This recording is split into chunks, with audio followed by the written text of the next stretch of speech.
cold. Which is worse, the pain of the situation or the suffocating anticipation of even more suffering? Which is more lethal, water or ice or the mind? Work talk, humor, gossip, religion, and hints of competition gradually changes to the hardship of the changing weather and the convergence of the worst conditions.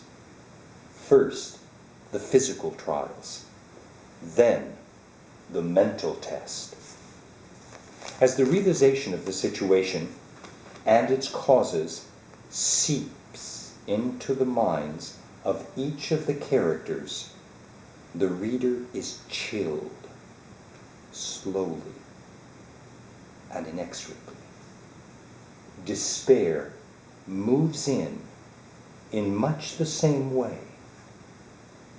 In answer to an exclamation of, "Go to hell," the other character responds, "I think we're there already."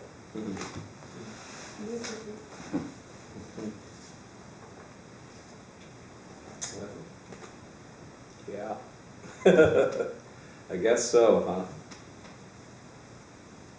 I've always been really pleased with the reaction the original director, Richard Rose, had to the piece that was talked about. You know, what it takes to survive. And survival is not about your natural instinct to close down. Survival has to do with the instinct to open up. Somehow or other. Excuse me, I have a cold, like everybody else in the world probably. But the instinct to reach out, to find strength in other people, to find to enlarge, I guess, the impulse towards survival in yourself, to not only you, but you will survive. We can survive. The people who collapsed, and you know, the play makes a point of later on not blaming the dying, not blaming the weak, not blaming the dead. But it's that instinct for the instinct toward a kind of generosity, I think, that, and it's it's a very religious piece. I mean, it has deep roots. That just happens to be from a Christian tradition, but it's those traditions that it's the same kind of concepts that filter through every religion that man, I think, invented, which is that the only evil is selfishness. I mean, the greatest evil is selfishness, and the greatest good is generosity, essentially.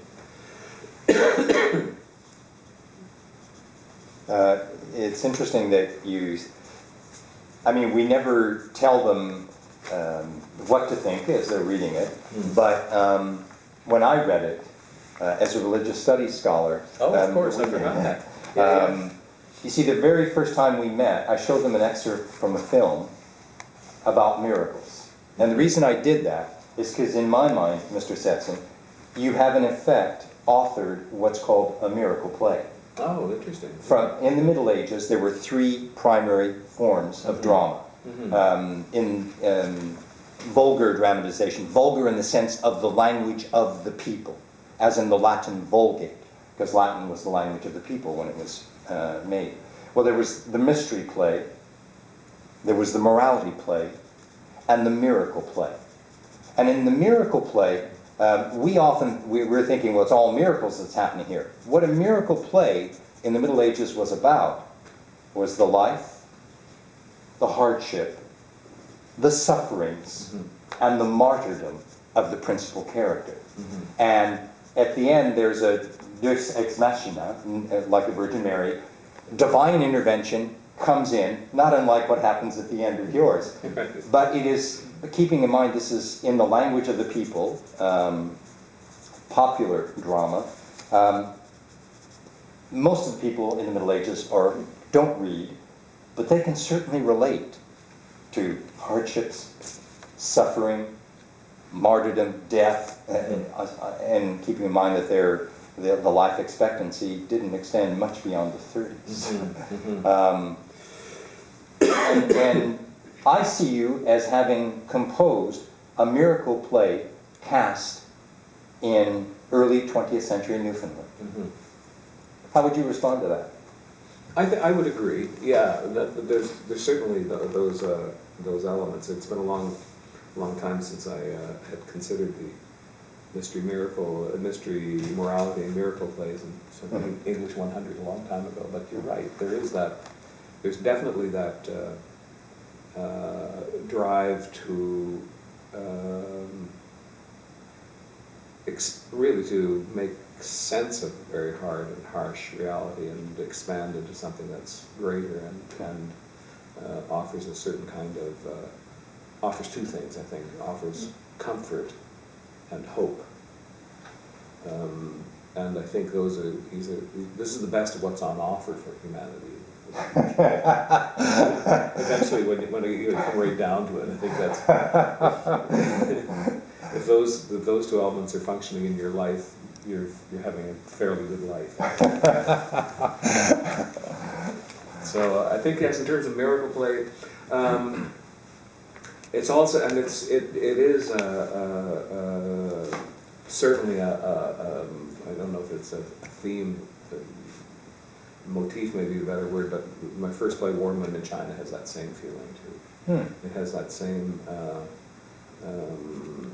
miraculous. In fact, Thomas Nash is quoted heavily in the piece, and there's a Thomas Nash poem in the first act. This is Warm Wind in China is kind of his first play about AIDS.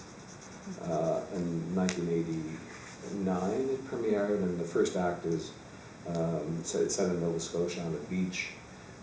A young man has contracted AIDS. He takes his lover there to tell him. The young man with AIDS, Slater, like 30-something, it's very young for him, in retrospect, has a 10-year-old son.